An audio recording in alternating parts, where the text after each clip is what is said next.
doing.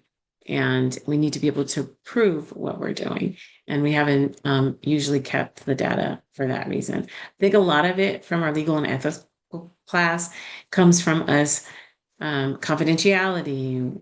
Who do we share this with? All of those things. So a lot of us kind of kept it in a file. We kept our own notes, but now they want to know, like, after you did 2 sessions, what happened? And they want to know how can you prove that what you're teaching is making a difference to those students in the counseling session, you know? And so that's where we are today. Okay. So that's everything about me and about this course and what we'll be trying to learn. I'm going to go over the assignments, although those are also in my welcome video. I am recording each one of these live sessions. So if in the event you do need to miss a session for something unavoidable you can't do, you do have the missing makeup assignment class that is also located on Canva, and it requires you to review these videos and write a paper on it so that you can get the points for the live session that you missed, right? All right, so your first assignment is a case study assignment. That is pretty straightforward. In the case study assignment, you're going to look at, there are 3 scenarios presented. It's asked for you to select 2 of the scenarios, and then you are going to explain your actions and what you would do for in understanding your ethical practices, group counseling skills, and professional decision making with those 2 scenarios that you have selected. Make sure that you include your APA format. Don't forget to use the template. The template is attached to the Canva. So if you're not familiar with that, go ahead and just download that template and just plug it in. That way you don't lose points on APA format. Make sure that you have resources, citations. Those are all required. And don't forget your subheadings. Okay. Your subheadings are important. A lot of people put the title and do the title page really well, but then they forget. They just start typing and writing and they forget their subheadings. The subheadings are just kind of like anything. Usually you can title it whatever you like, but in this situation, how would you address the behavior? So then you would say how I would address the behavior. And then that's your next section. And then you're going and you're discussing that. It's a narrative format. So I do look for those subheadings and I do take points off for that. It's important because when you get to your final thesis, that is crucial for you to have. And so I don't want you to get in the habit of not doing it and then you get docked for it in the end. Okay, so that's very, very important. Your next assignment, the first assignment is due week 2. So this week we just have our discussion boards that are due. They're due today. And then you are to respond to 2 of your peers by Sunday. That happens the entire time. So just keeping that in mind. Okay. I saw that some of you already have done that, so that's excellent. Keeping on top of that, if you can get them done ahead of time, I encourage it, especially with the summer, end of the year, wrapping up things, vacations. Just try to do it. And then we also have that overlap this time. So our week 8 is your week 1 for summer 2. So you'll be going to class instead of that's usually the class that you have that week off and then you go into the next. So just remember that you do have that. And so you can kind of get a little bit behind there because you're starting a class and doing your final assignment in this class as well. All right. Assignment 2 is the group involvement and leadership. This is the one that you are going to design a group lesson, one group lesson. Okay. And I have in the announcement for week 2, which will come out on Saturday, there's a video of how you, what I expect when you come into your class. I'm going to put you in breakout groups. So we have 14 people, probably groups of 3, give everybody an opportunity to present their small group. So you should have your presentation. You should have all the tools that you would use if the people were present. The only thing that's different, you're not going to use your classmates as your audience. Okay. You're just going to talk to them. And this is what the video goes over. Come on, all the things you would say, your group rules, you should have all of those available. And what you're trying to practice is your style. What is your tone? What is your style? How are you delivering? You're going to make mistakes. If this is the first time you've ever presented, don't expect to be perfect. And that's what the feedback of this is for, so that you get that practice in there. And you'll watch your other classmates and you might get some style. You'll look at their presentations and say, oh, yes, I probably need that. I didn't include that. And you're learning like what you need to do. In my years of experience, I'll just talk about my last 10 years at this one particular elementary school. I always have all components, audio, visual, and paper. The paper is to get in there with those classes and make sure that they're practicing the writing, practicing all of that, and writing paragraphs, writing sentences, so that the teachers can use what I've collected as a grading assignment. But it's on a topic that they might enjoy. Right now, I'm doing college and careers for my fifth graders. So I'm working on, and this is in a class lesson. So they're putting a project together. They're going to study a career. We're doing research. So I'm touching on all those skills that fifth graders should be doing anyway and practicing, right? So every time I come in, it's not wasting the teacher's time. I'm not taking away from the academics, but just adding to the academics by giving them a topic that they're interested in, something that they want to be when they grow up. So that's how I design it. So I always have something visual up there, designing it for them. It might be 3 slides, it might be 4 slides, it might be 12 slides. It just, is there. Then I'll have a video of some sort. And that's just to help the kind of our other types of learners so that they are able to understand what's going on. Sometimes I'll put that in Spanish for my ESL learners. And because most of the writing that I do, we want that in English. So I might have the directions in Spanish on their paper, but then their writing will be in English, just so they can see what they need to do and how they need to do it. And then I usually have a game of some sort, some type of movement, because they can't sit. I mean, I do a lesson somewhere from about 30 minutes to an hour, and it depends on the skill that I'm doing, what I'm trying to teach. So if I'm trying to teach research, if I'm trying to teach that, then I will make sure they sit, but I won't have the lesson as long. It'll be 30 minutes and they'll research for 15 minutes. Their attention span isn't that long. Unlike the older kids, I would increase that if it was middle school, because they should be able to research longer, and then increase it again in high school so that they're getting that planning. Um, and then I would have a game of some sort just to keep them active, get them out their seats, especially if they've been sitting for a long time. And candy is always a bonus. They seem to be able to focus a little bit more when you're giving the rewards for everyone that's doing it in a timely fashion. So okay, all right, you heard me the directions the first time. Here we go. Here we go. Just kind of practicing that so that because a lot of times the students they procrastinate. You've been there 15 minutes, they haven't even taken out their pencil yet, and you have 45 minutes to present this lesson, and so you're going to get nothing from that individual. So that's how I kind of move along with those class lessons. I do something very similar for the small groups, but it's easier because you have their focus at that time. All right.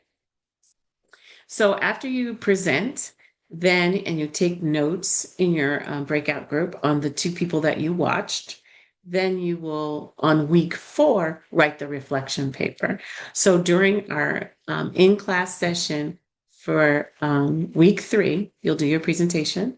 And then for week 4, you will submit your writing, which is your reflection paper, which is 2 pages long. That's all that's required for that, right? So that takes us up to week 4, which is our halfway point.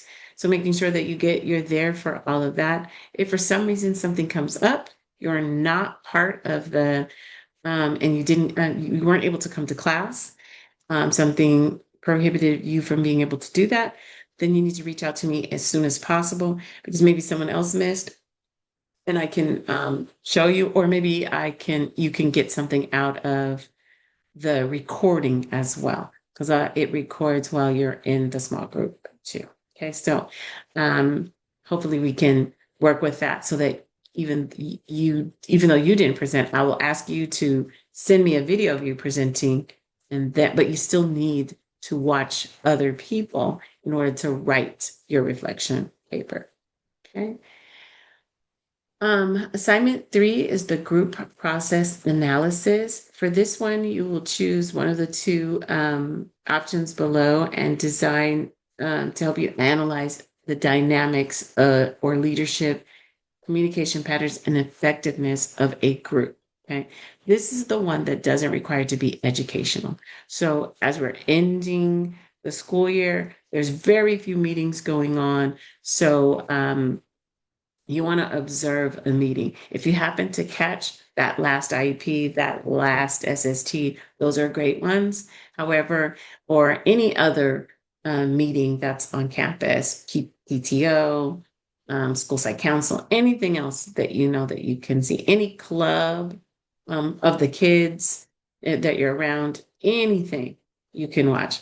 However, if you are not at a school, you can also do sports teams, work groups, anything. So don't be limited to just focusing on education. It can be any group, okay? Church group, anything, all right? And then you're going to reflect on the experience. Wait, let me see.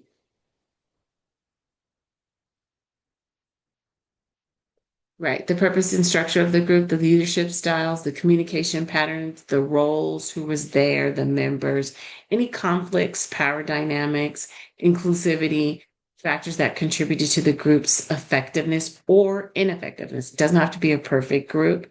And then how the school counselor group facilitation skills would improve that group process. So you're looking at that as well. Right.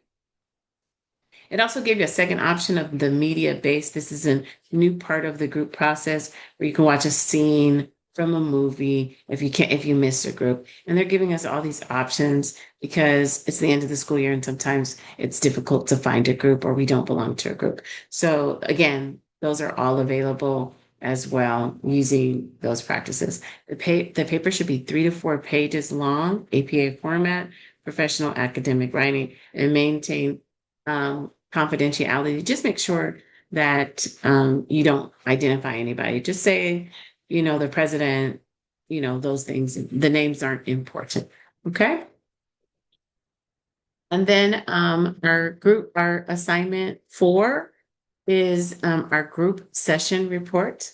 I emailed you today your group. You're with one other person, and you guys are going to create 6 sessions of group counseling. So in this, we always do a series. So when we pull a small group, we pull it for a topic, friendship, and then we're taking them through the process from session 1, 2, 3, 4, 5, 6. Okay. And then we are teaching a skill in each one. The skill should build upon the other one. And then we're designing it to see where do we want this to go and how and what is it that we want to teach this particular group on friendship, on grief, on ADHD, on social emotional learning. Social emotional learning is so huge that we'd have to, spell out what are we doing? What does that person need? What does the group need? What are we working on with that specific group? What skill sets are they lacking? Coping skills, anxiety. These are all topics that you can use to create these 6 sessions, right? So you're going to create the 6 sessions, but you're also going to design a presentation that we'll do in week 7 in our live session. So each member, so we have 7 groups. So you guys will have about 5 to 7 minutes. So each person will get about 3 minutes to talk about the process and why you selected the topic, how you designed it, the 6 lessons, and then your presentation will cover all of that. All right. You have your group plan has to include all of that information. You're going to use the ASCA lesson plan template, small group lesson plan template, and it says with data. You don't need to fill out the data section. You won't be delivering it, so you don't have any data. So you're just going to say, like how you chose the group. We chose the group because there's been an uptick in fighting, so we needed to, teach some social skills and why, and you're going to choose a level. It doesn't matter what level, and then you're going to design the 6 lessons, right? And then when you're writing the paper, you're going to include all of the items in 1 through 13 in the paper. So you guys will divide up the paper, you'll divide up the 6 sessions and go from there.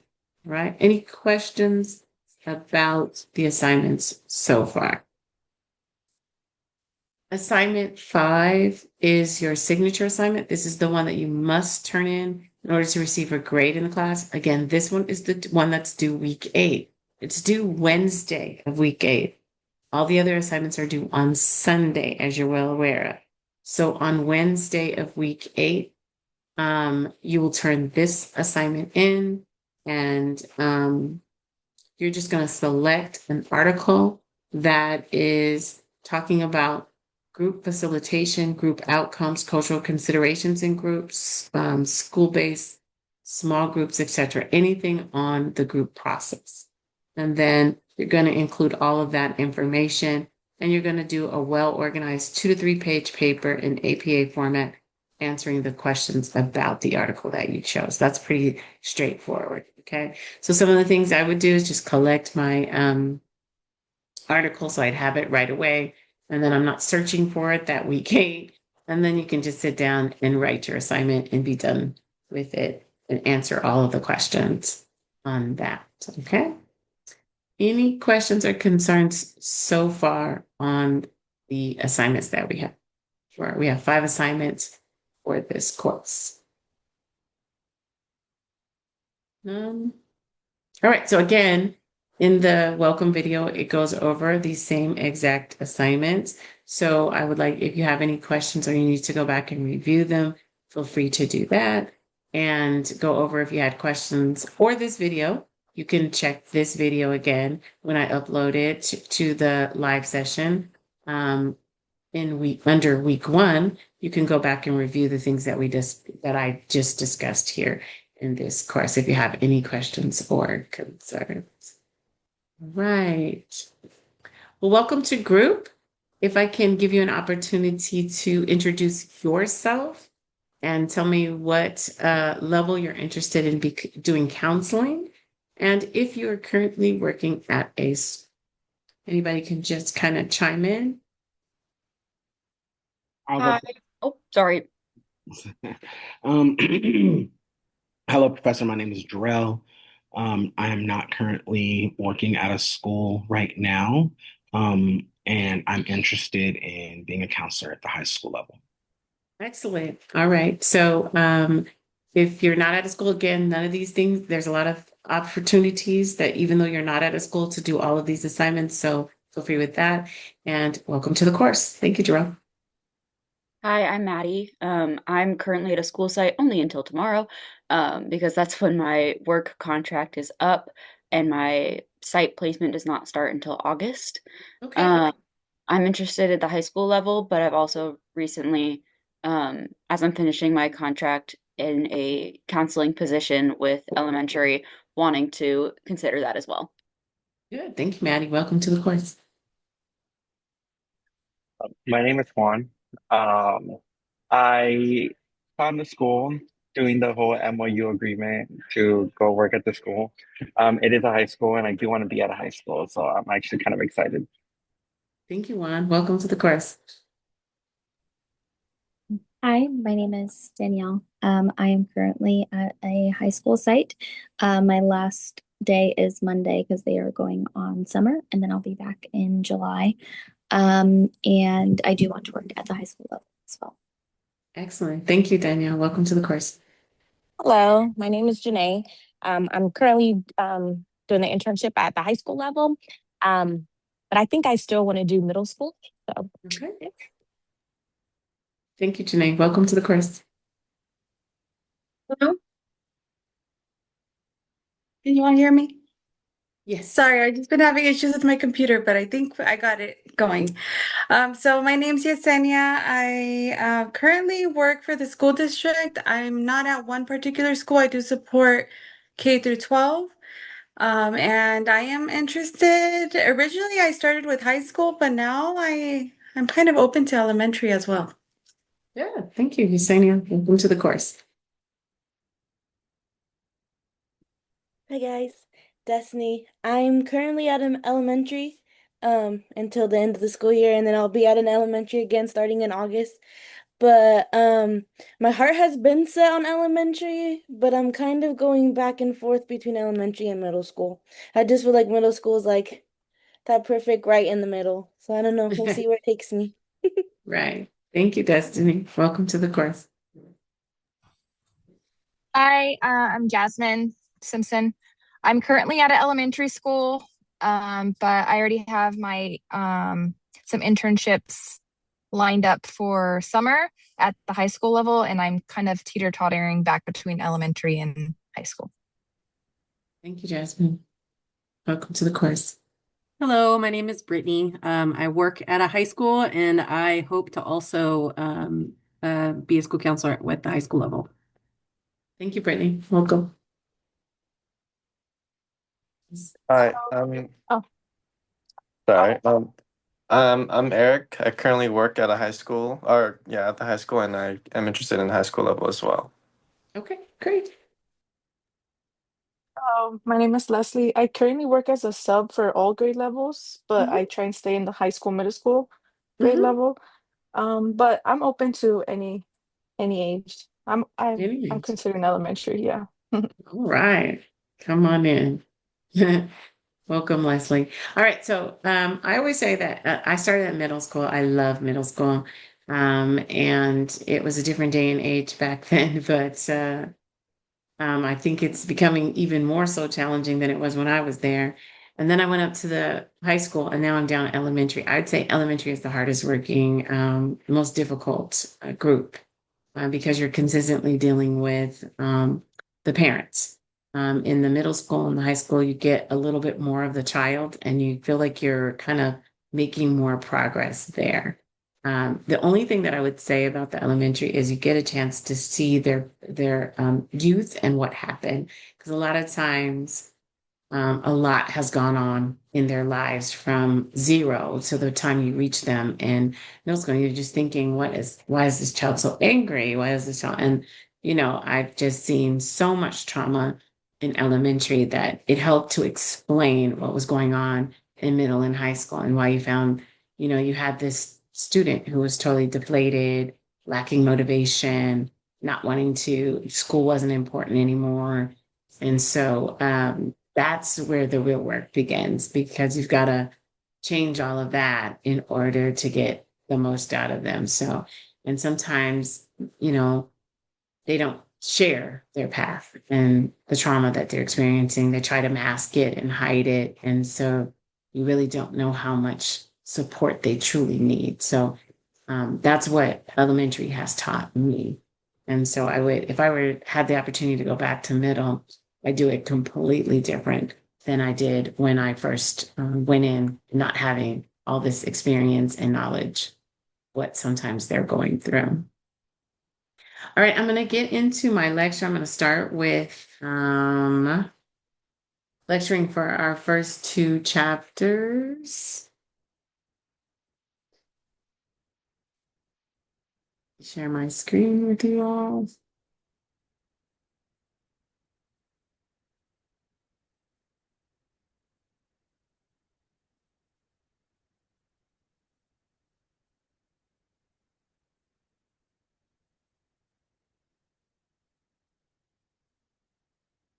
All right, our first chapter is on legal and ethical concerns. Chapter 1 And what's important is that we are focus on our legal principles, such as confidentiality, ethical practices, and group counseling. So I'm going to go over these topics. All these topics were covered in chapter 1. So when we're designing our small groups, it's important to apply our legal principles. We have to establish and protect the students' rights during group work. And we need to align ourselves with the laws and the precedents relevant to the minors and the educational settings. So we have our ethical guidelines that help us to design our small groups and make sure that we keep confidentiality. And also, if we need to break confidentiality, that the students are aware of that information. So the ASCA ethical standards were redone in 2022. And so legal and ethical standards were redone. So this is, the book hasn't been updated. So now the new standards are out, and they changed some of the information on legal and ethical standards and rewrote some of the areas. So that's the new one. A couple of court rulings that have affected it is the Hamilton Vallejo Unified School District, where they had unethical grouping counseling that reinforced the need for non-discriminatory practices. Again, this is where our data comes into play, because a lot of people, you can't just select people you have to have ways that you're collecting the data. And how did you select these students? What did you do? A lot of us have screenings now. So for our SEL practice, one of the curriculums that we use is Second Step. Second Step is delivered, it's a tier 1 SEL curriculum that is delivered to by the teacher in a tier 1 setting, because anyone can give tier 1. And so with Second Step, it teaches all the social skills. The teacher does 15 minutes, 30 minutes a day. 1 day a week. And then we have now an SEL screener from Second Step that we're using, and we administer that to our students 3 times a year. And during that screener, that's when we're looking at how they, if they screen 2 or below, then we look at small group for them. Second Step now has tier 2 and tier 3 curriculums that go back and redo some of the strategies. So this is how we're doing it. So we have that screener in place, and then we offer the group based on the screener. Now, a lot of the kids are, kind of overinflate themselves. So with that, they'll say everything is fine. But if they're not displaying it in actionable ways, then the teacher can do a self-referral. We can have another way. We can do an interview process. We can go over a couple of things. We can use discipline, attendance. We can use all of those other data points to see why we need to pull those particular students into a small group. Okay. So again, once they are selected and you're sending home that small group consent form, you would want to be able to let the parent know, why did you select my student for this group, in case they have any questions about that. And then we have to balance our rights and responsibilities of the students and the parents, managing confidentiality, making sure we're giving an informed consent, making sure we have multicultural competencies, and that we have obligations to the administration and to the staff. Okay, so those are ways that we can do it. We also have a self-referral process, and teachers can refer, parents can refer. One of the things that RAMP requires is that you have a form that parents can fill out about small group, so that they can refer their students for the needs that they see. So that way you've got self-referral, you've got the assessment process, and you've got your teacher input also. The informed consent sign for group counseling has to disclose the purpose, the goals, the techniques, and the rules of the group members. It's important that individual counseling is also disclosed before. So sometimes, like, I just had to restructure my small group. I had to pull some members out because of the conflict that was there. So now I'm going to have to resend the consent form saying that I'm going to remove 2 members because the group no longer was conducive for them. And then I'm going to place them in individual to continue to work on the skill sets that they originally wanted to work on. That small group is no longer good for them. Counselors also need to make sure that the informed consent assumes that the students are safe without fully understanding the risks. So it's important that the teachers know and the parents know why the student is there, and that we can't keep everything confidential, but we'll do our best to keep everything confidential. Okay. We are the guardians when we are in this small group. So we need to protect the students who can't fully advocate for themselves, making sure, like I said, making the changes that you need to make, like I just gave in the example of my small group, because it's the conflict is occurring. So that's not going to be a safe environment for 2 of the students, right? And also making sure that the consent avoids coercion, enhancement. It makes sure that the parents know and understand why you're selecting this student and that you're considering the cultural and developmental factors of the student when you're placing them in the group.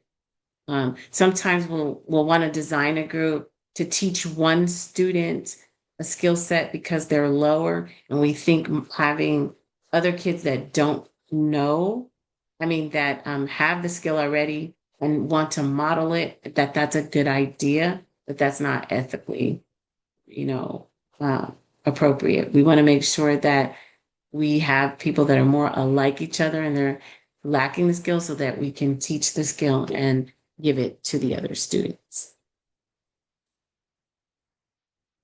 Confidentiality challenges. Confidentiality can't be guaranteed in any small group.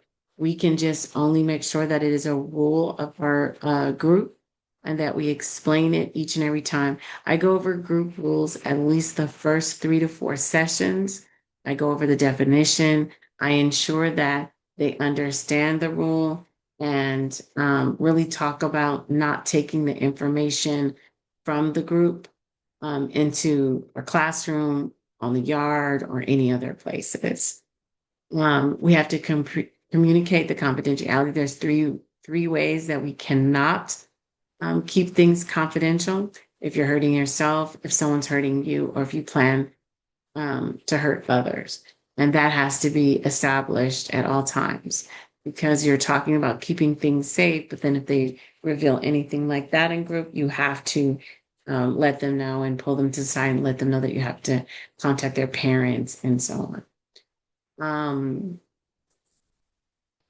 We need to make sure that we don't have sensitive information, kind of stop the conversation if things, and we can say we can talk about it later. Why don't you stay after? Let me meet with you at a different time to try to keep the confidentiality there and for sensitive information. And virtual groups is even harder to keep confidentiality. So we need to keep that in mind if we're doing any virtual groups. I think we're pretty much back face to face, but there are some times where we do need to have virtual groups. So we have to have more protection for those virtual groups. And highly sensitive topics should be avoided in groups at all. So for emotional costs, confidentiality breaches. So we want to keep that highly sensitive topic away. And that's what we want to do when we're designing our lessons, making sure that it doesn't lead to sensitive information being leaked out. So some skill levels that are appropriate. We need to practice our competency levels. So if you're not comfortable with grief, if you're not comfortable with a couple of the topics that counselors are responsible for, then make sure you observe someone, watch someone, see how they do it, see what they do in order to, and then maybe do a group with another counselor to help you and guide you with that and build up those skills. I always say go to webinars, learn from others so that you can see the strategies that others are using. Sometimes teachers and administrators will request topics and materials that we're not trained for. So making sure that you're staying in your scope of practice. You don't, if you have a specialized skill, because we can take any type of webinars, get certification in some of our groups like DBT, CBT, all of those different strategies, but make sure that you feel confident doing that.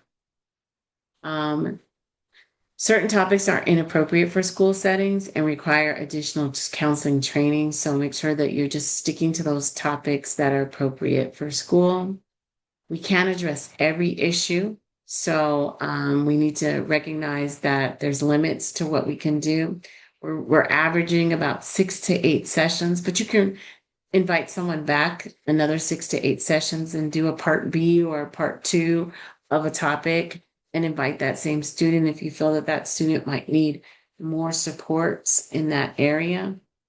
And then we need to make sure that we are choosing appropriate group topics to ensure ethical practice and student safety in those areas. So our parental involvement and their rights. We need to make sure that the parents are aware that they're going to be participating in small group. Parents may object to their child participating in small group due to concerns about exposure. So just helping them to understand our materials or loss of parent guidance in personal matters. Sometimes it's helpful to send home little small things with the group to share with the parents so they understand the skill that was taught so they can reiterate it at home. Parents will refuse small group participation, but you can always invite them into an individual if you really think that they need it, and the parent might feel more comfortable about that. Effective school counseling should educate themselves on the community standards, negotiate political landscapes to work collaboratively with parents. So just educating the parents. I have my HPA where I go over, actually mine was today. It's my Parent Academy. And because it was May and it was mental health awareness, one of the things that we highlighted in it was just all the different skills, different small groups and individual counseling that are in my scope of practice as a school counselor, so that parents are becoming more and more aware so they can ask for help and know what they're asking. Okay. We want to have strong partnerships with our parents. So this is our way of explaining our roles, our responsibilities by having these parent education and giving them the information that they need and making it easy for them to get help for their child. Sometimes there are ethical issues. It looks like my picture kind of got moved around. So we want to make sure that we remain mindful of our duties and brackets to personal values that may conflict with client welfare to avoid ethical consequences. So this is important for us to make sure that we know our legal standards, that we make everyone feel safe, and we're aware of our marginalized groups, and that we're making them feel safe when they're in a small group setting. Here's some multicultural considerations in group. We need to make sure that we connect with all students and support those isolated due to their multicultural identities and experience fostering inclusion in groups. We need to ensure that our framework exists that supports and affirms diversity and with our group members and enhances feelings of safety and belonging. We need to also access multicultural and social justice advocacy competencies to recognize our role as social change agents. And then we also need to ensure that we are including ongoing self-awareness and commitment to social justice, which also is covered in chapter 2. Some historical, I thought I changed all of this, but it looks like it didn't say. Everything got written over for some reason. I apologize, you guys. So we have our Ask a School Counselor competencies, and they have a solid foundation in helping us to know group work theory, and we include our relational cultural theory, Adlerian solution focus, and reality theory to guide us. So these are the theories that back it. One of the questions on your small group lesson plan will be, what theory did you use? So you're going back to those concepts to be able to help address the disparities and work with the different students and be able to design the lessons so that you're teaching the skills that you need to teach. So with our social justice competencies, we need to make sure that we are self-aware and our attitudes and beliefs are critically reflected in our cultural identities and biases and privileges to foster cultural humility and avoid imposing values during our group facilitation. We need to make sure we have a client worldview, gaining knowledge about our diverse cultural backgrounds and experiences and systemic change challenges that students will face, and integrating this understanding to inform groups interventions that respect the student's unique perspective.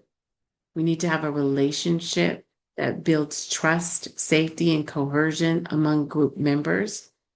And we need to make sure that we are counseling and advocating interventions to create action such as social justice efforts within and beyond our group sessions to address educational disparities and systemic inequities that impact our students. We have our LGBTQ competencies with our students, since they face a lot of disparities in academic, personal, and social achievement due to bullying and harassment. We need to make sure that we are aware of these competencies, use these skill sets to design empowerment and help our students to be more successful, and so that they can be seen and heard and they feel comfortable coming to these type of sessions.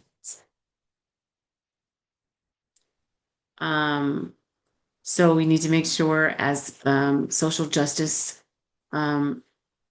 that we're familiar with our competencies and principles. We're self-aware, and our group members have promote our multicultural competencies and advocate for social justice, that we have strategies that focus on skills that counselors can plan, perform, and lead groups effectively, and that we advocate for engaging in activism, raising consciousness about privilege and oppression, and allocating resources to support our group members equitably. Here's some practical advice for our counselors. Again, we talked about, identifying our stakeholders who support our small groups, making professional development with teachers and staff on the values of small group counseling. This is really hard. I know that in my school, we have a lot of students who need that extra support in language arts and math, and who are not meeting academic concerns, but sometimes the reason why they're not meeting the academic concerns is their social emotional concerns. And there just seems like the districts are moving more and more towards the academic and giving them more and more support in academics, but yet they want us to fix them, but there's no time on the schedule. So one of the things I advocated for this school year was our council, because we are bringing back art and music, which is another thing, because you don't want to compete with art, music. They always had PE. That's a required limit. But if you look at um, your schedule, you'll notice that there's less and less room for us. Okay. Because every space, they're taking the students out and doing small group with academics. So a student who might need counseling is going to small group 30 minutes, 3 times a week in language arts and also in math, which makes their schedule. And then they have music and art and PE. So where's their time for you to pull them to do small group? Okay. So that was one of the things that I advocated with my principal this school year, is that you've got to give me a time, because I can't compete with everyone else's time. And then you say, pull a group, pull a group, pull a group. Where, when, how?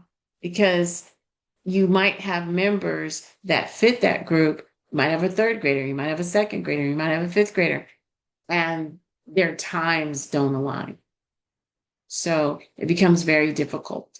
So these are things that we need to be aware of, because we have the job of meeting with them, but it's almost becoming impossible to meet with the students to address these concerns. All right, these were a couple of scenarios that came out of the textbook. A counselor ran a group for students on sexual orientation. A student reported the counselor berated them for being gay, raising concerns about discrimination. And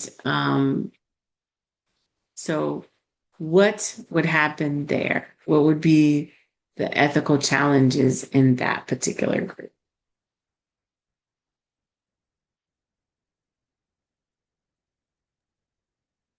I mean, the counselor is putting their own biases on the student, because it's they're like they are part of that community, and it's not the counselor's right to say whatever it is that they're doing is incorrect. Correct. So this is probably something that they weren't comfortable with, and they probably should not have led.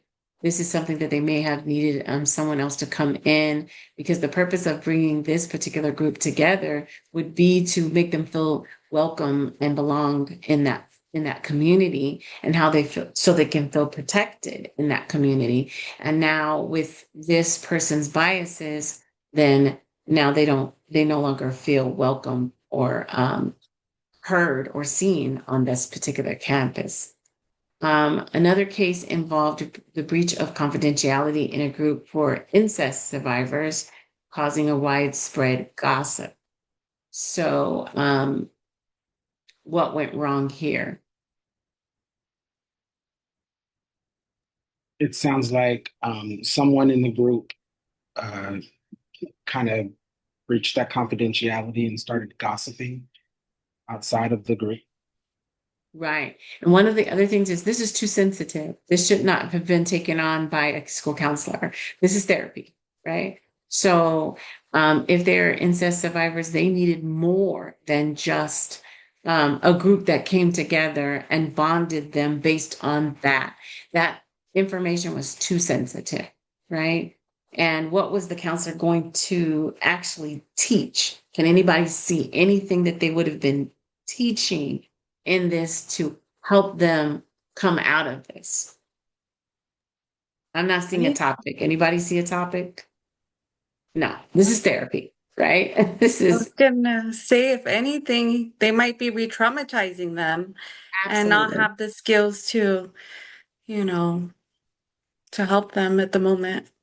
exactly right. So in this one, if they were experiencing trauma because of it, then the trauma should have been the focus. Like, how do we overcome trauma? Right. And we do groups like that all the time. Okay, so then we don't go into specifics about why they're there. their specific trauma is kept confidential and individual and shouldn't be discussed there in the meeting. But we can talk about, we all have trauma, we face trauma. Now, how do we overcome it? And then the whole 6 lessons should be about what happens when I have a traumatic event. And then how do I get past it, right? And then you might even discover here that would be a tier 2. And because of it, it might, the student, you might find that the student needs more support. And so they would go to tier 3. Not, leaving your tier 2 group, but getting them more support where they can speak to someone in therapy about the specific trauma and how they can continue to overcome it.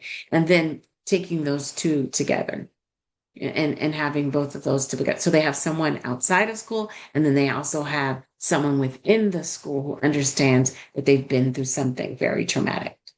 Okay.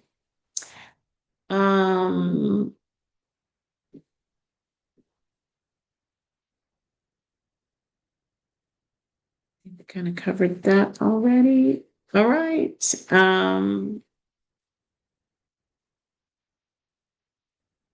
So those are the chapters 1 and 2 for you. Just kind of going over that a little bit. And-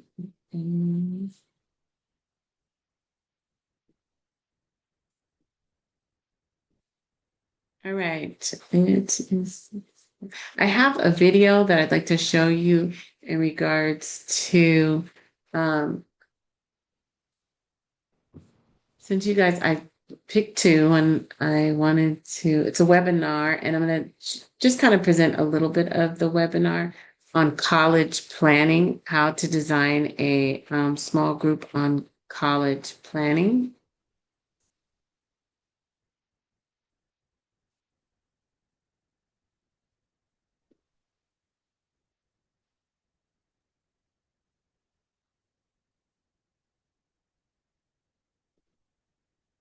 It's from Ask. All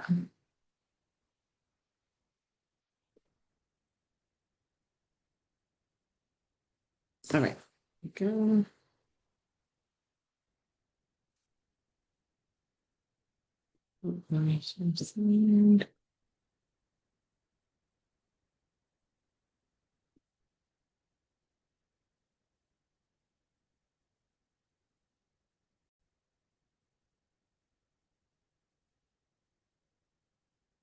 Can everyone see my screen?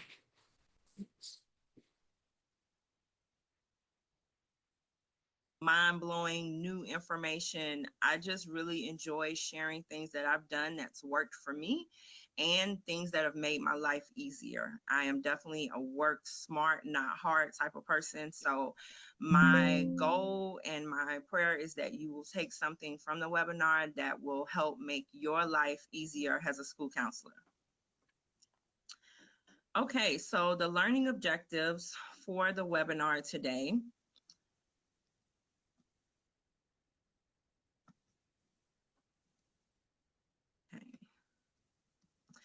We are going to talk about how to use small groups to help students with college preparation and planning. We are also going to talk about how you can use small groups to help students network with each other. And in turn, they end up doing some of the work for you. So we'll talk about that as well. And in a virtual setting, it's a little bit different, but you can still strategize with other school counselors. Some of the ideas that I'm going to give you today are things that I've done, but there are also some ideas that I've gotten from other school counselors in conversations about this presentation. So whether you grab something from the presentation today that another school counselor shared, or whether you engage in conversations with your teams at your school or with other school counselors, it's always great to just put brains together and think about different ways to do the work that we are doing to assist students. Some of the takeaways from this session is just realizing that you can use small groups as a way to provide the information that we already have to provide for students, but doing it in a way that helps you reach more students. So some of the same conversations that we would be having individually, hey, let's change our mindset on that. And let's think about, hey, I can have the same conversation, but I can hit 6 or 8 kids instead of just one. Also, using small groups for college-bound students has a way to help them identify their future goals and also work through the steps. We know that in college preparation and planning, there's a lot of things that have to be done. There's timelines, there's deadlines, all of these things that we are responsible for communicating to students. Small groups is a way to get that done and lessen your load. And we're going to talk about 2 of my favorite groups that I've done. One is called First Generation Group, and one is called the Top 10 Group. So we'll spend some time talking about those as well. Okay, normally in person, I would say who's in the room, but I still wanted to kind of just let you know, no matter who you are in the room, you belong here in our virtual room. Believe it or not, yes, I'm talking about college planning, but this is absolutely for middle school counselors. I am a high school counselor, and the more that we can get done on the middle school level, I don't want to say the easier it makes my job, but the further down we can push just the exploration part, the conversation part, introducing them to things. So by the time they get to high school, we're not the first ones introducing them. And I know middle school counselors do a lot of work around career exploration and exposing students. And we are so grateful for that at the high school level. So whether you're middle school, whether you're high school, whether you're district level, whoever you are, there is something here for you today. So we're glad you're in the room. We want to make sure that we are using small groups as a targeted intervention, as a part of a comprehensive school counseling program, okay? In high school especially, we get bombarded with a lot of other tasks, and we're working to fight those and make sure that we are staying in the roles that are appropriate for our position. But sometimes small groups are one of the things that just honestly go by the wayside in high school. So I hope that you leave this presentation thinking about, hey, how can I work to incorporate some small groups if you're in high school and if you have not been doing so. I always like to say that, you know, whether you're a group lover, whether you're an expert, whether doing a small group feels like a fear factor experiment to you, it's fine. You're welcome here. And you can do this, whether you are a pro, you do groups in your sleep, you could, you know, do one all day, every day, or whether honestly you haven't done one in 4 to 5 years and may feel like you have forgotten. It's fine. You're welcome here. Whether you are a college professional, planning professional, you could help any child get into any school anywhere, whether you come from college admissions background or whether you're new to high school and are trying to learn all the terms and all the things high school planning, it's fine. You're welcome here as well. And small groups in high school, we talked about that. Yes, they can be effective. They can be worth your time, and we can make them happen. We just have to stand up for ourselves and not be afraid to advocate for the time that we need to do them. Okay, so we're all school counselors here. We've all taken group counseling courses, but let's just refresh our minds on the importance of group counseling. Why group counseling? Why can't I do it another way? You can, but there is importance in group counseling, and there are benefits to group counseling. So it is definitely a direct service to students, and we know we're supposed to be spending 80% of our time in direct services to students. So this is another way to get some of that direct service time with students. It absolutely has a positive effect on students, whether it's academic, whether it's career, emotional, and social, absolutely has a positive effect on students. It should be supported by your school administration, by your school district. It is absolutely in our realm, in our role. It is more important than a lot of paperwork. It is more important than 504s. It is more important than all the other things that we could name. So just remember that you advocating for that time or saying, hey, I'm not available to do the other thing because I need to do this, that's okay. This is what we're supposed to be doing. It most definitely helps reduce social anxiety and negative emotions and increase positive peer relations with students. We have all lived through the last 3 years, so we don't have to rehash it. But I would take a guess that I'm not the only school counselor that is seeing the difficulty that students are having after being out of school for an extended amount of time. Some 2 and 3 years. I'm sure everyone has students in their building this year that may not have been in buildings. We have 9th graders that haven't been in a building since 6th grade. They've lost a lot, not just academically, socially. They've lost the connection, appropriate ways of communicating with each other, how to talk in person. So all of those things, small groups are a great way to get them back to being able to have conversations in person, to helping model how you appropriately speak to each other, how do you show respect and courtesy. So small groups can help you do that as well. And creating a climate of trust and care and understanding. We all know when you start your group, you go over those group rules and norms and get feedback from your students. Hey, what do we need to do to make this a safe place? What do we need to do so everyone feels respected and heard and everyone's voice matters? Again, after the last 3 years, those are things that really, really, really matter and are really needed in our schools. So again, small groups, they complement, enhance students' learning, okay? They're improving perceptions, attitudes, behaviors. You could look on your mindsets and behavior chart and probably every mindset and behavior on there could be something that could be accomplished in a small group. So yes, middle school and high school. I know if there are any elementary school counselors in here or recovering elementary school counselors, you rock with groups. You are the group's king and queens, and in middle school as well. But if we're honest, in most high schools, we don't get to. And so when I was able to make the time to do this, it was first year after COVID. Second year after COVID, so last school year. And I enjoyed so much the connection with the students again, in person, face to face, not on Zoom, not on Google Meet, just in person, in a room, talking to students, like the laughter, the quirkiness of them, learning them. And to be honest, I felt like a school counselor again for the first time in a very long time. So I ended up doing several of them, and that's where this presentation was kind of birthed from. Was I really enjoyed that, and I feel like it really worked.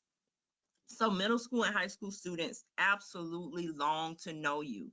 They want to have a connection with you.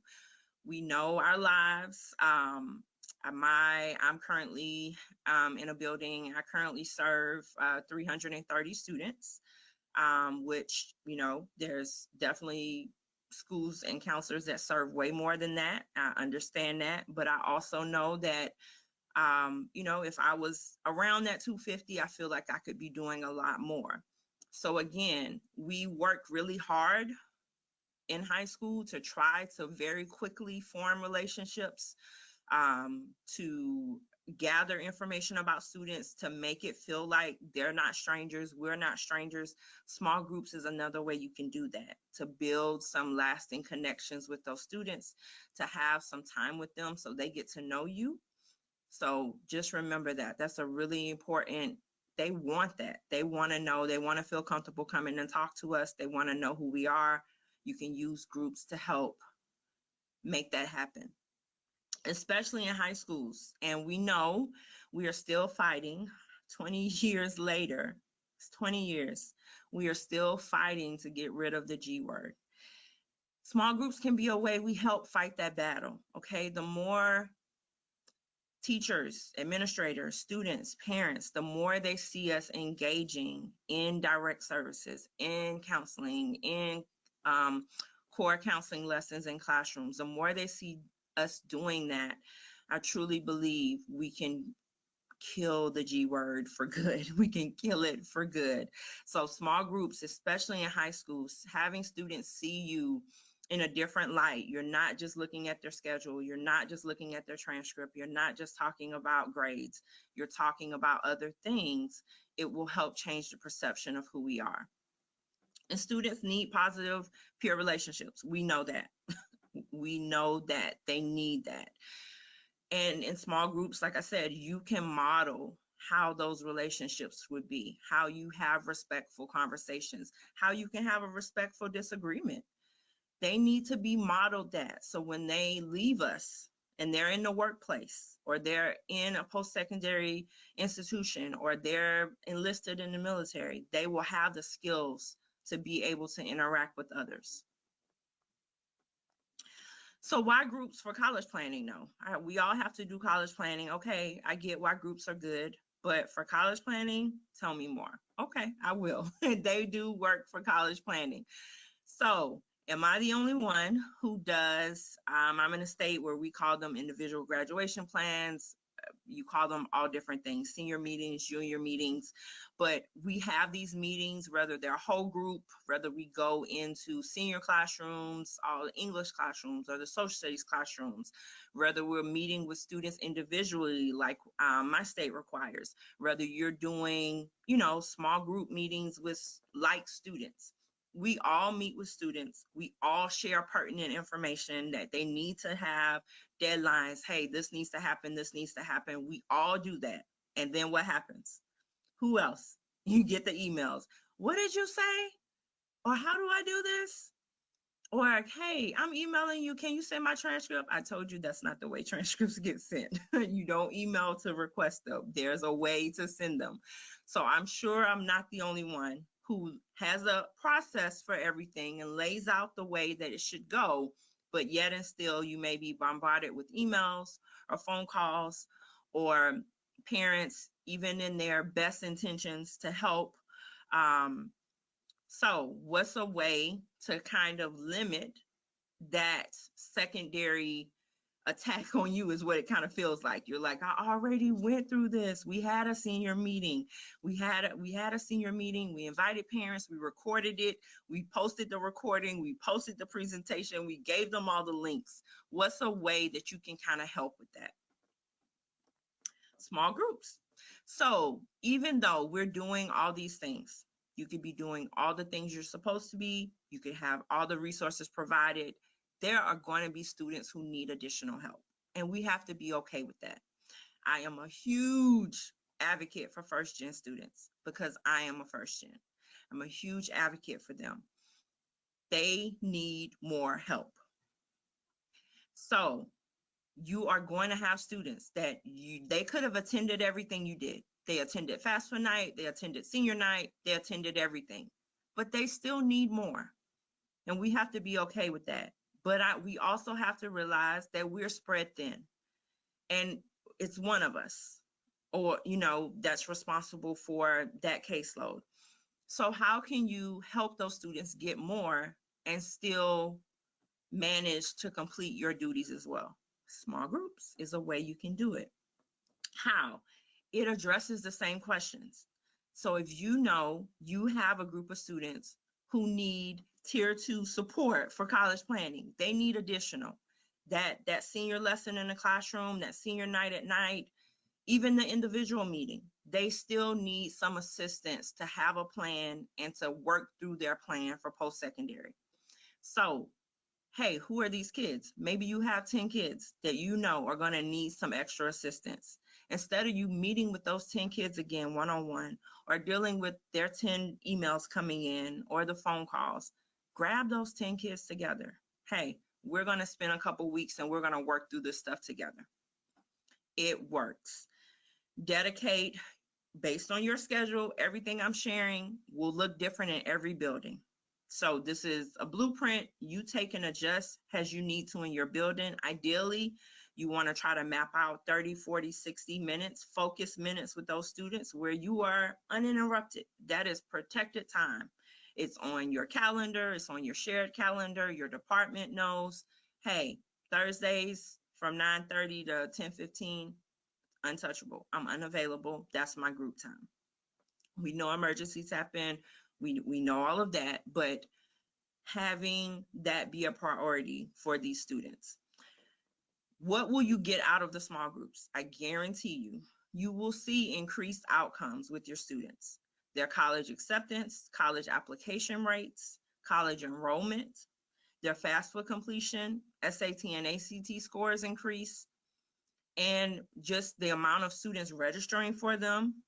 All of these things will increase with the students that you're working with the small group. Why? Because you're providing that extra assistance. Yes, they know they need to register, but some of them, they're just not comfortable doing it on their own. So even if it's a session where everybody's registering for the SAT or the ACT, you're there, you're available. Maybe you're in the room, but you're doing something else. You giving them that time to work on that. It matters. Use this intervention as a way to reach students who share a common goal or post-secondary plan. So maybe you have some kids that are headed towards employment and they need resume help. Maybe you have some students who are headed towards enlistment, but they need to take the ASVAB one more time. Maybe they're 5 for a couple points away. Maybe you have students who are enrolling. Hey, I have 10 students who are all going to the local tech school who haven't gotten their application done. Or I have 12 students who all want to apply to conservatories, performing arts schools. How can I provide the assistance to these students without doing it one-on-one and take a use of their common goal to work for you? I am a huge believer of work smart, not hard. All these things I'm telling you, guess what? I didn't say you had to do it necessarily. Yes, you can be the brain power behind it. You know what students, you know their students' post-secondary goals, you know what students need tier 2 interventions, you know what students need additional help. But you don't necessarily have to be the one providing the help, okay? Think about other people who you are connected to. Do you have a CBO in your building? Are you connected with the community-based organizations? Do you have communities and schools in your building? Do you have, my school is recently partnered with the 100 Black Men. Are they coming? Are they mentoring students? I am a TRIO alumni. I'm a huge supporter also of TRIO programs. So are you in an area where you have a TRIO program? Do you have an educational talent search? I'm an educational talent search alum. Do you have a upper bound program at your local college? Do you, even if your college has a student support services program? Think about the places that you're connected to that what you need done is a part of their goals, a part of their mission that would come and help you. Do you have Gear Up? Are you a Gear Up school? Do you have a graduation coach? You are allowed to have guest speakers. One of the huge blessings of COVID, we all know, is the virtual world. It can be a downside sometimes, but now we have access to people everywhere. So now that rep that's 4 hours away that can't seem to get to your school, you can schedule a meeting with that rep and have the 20 kids that needs that information. That rep could be on Zoom and walk through the application with those students. So think smart and not work hard. Military recruiters, financial reps, financial aid reps, all of these people. So you plan the group, you identify the students, you know what the need is.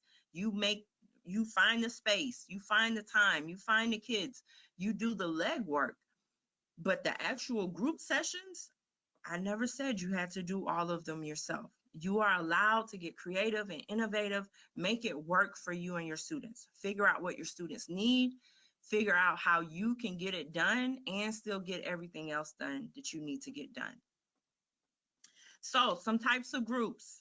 Another way, it's not cheating, it's working smart. Another way to work smart. I never said you had to create your groups from scratch. You don't. You already have groups in your building. You already have them, pre-established groups in your building.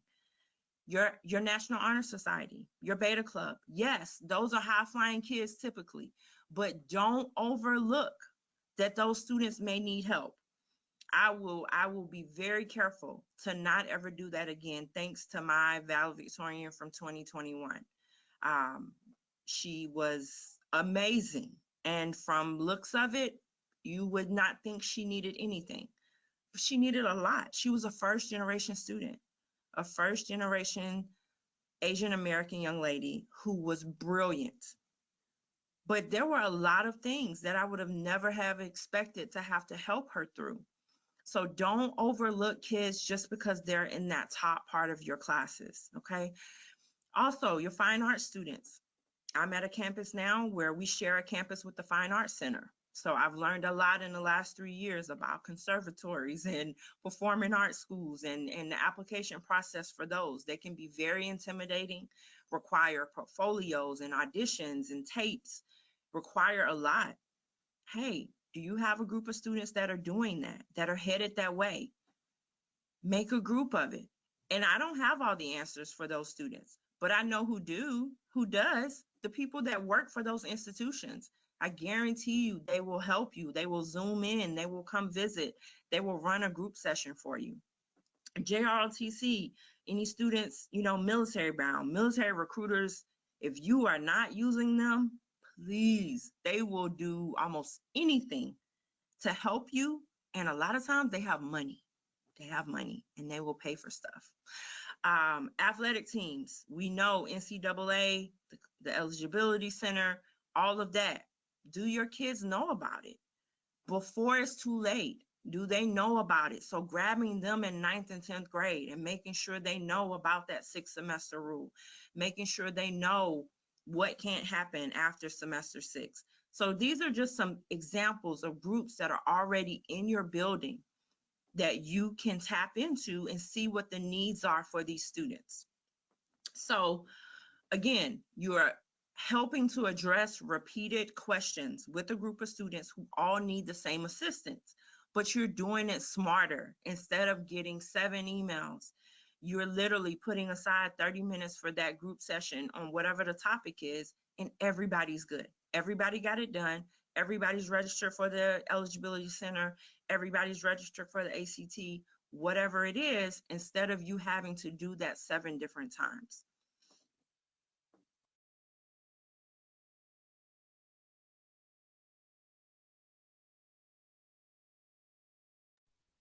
All right, and that pretty much covers how to do a small group. So she gave you a lot of ideas for high school. So I hope that you leave this class this evening with different topics that you can do. And then she gave many ideas on how, when we start working on our group project, how to create those 6 sessions in line. And those 6 sessions, what will we focus on in each session? She talked a lot about that at the high school level and in selecting, and the overall topic is college planning, right? And then she talked a lot about how she would select the students and how she would use them to guide them through that process. And she went over the time and then the materials. You're designing that yourself. She also said that you can use other websites, organizations to help you design those 6 lessons. Okay, so again, I want to reiterate what she said, which was that work smarter, not harder.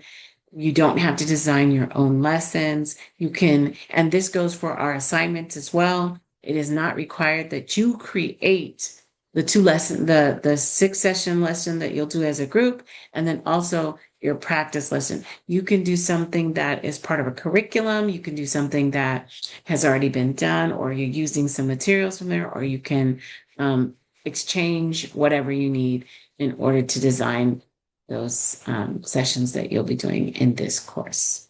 All right. Well, that's it for this evening.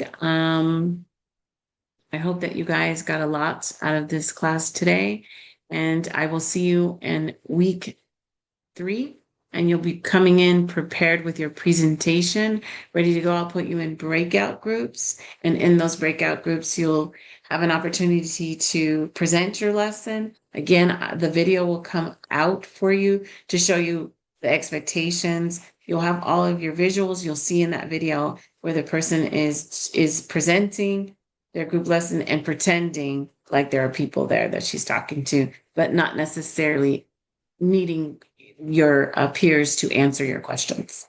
Okay? All right, you guys have a wonderful evening. Good night.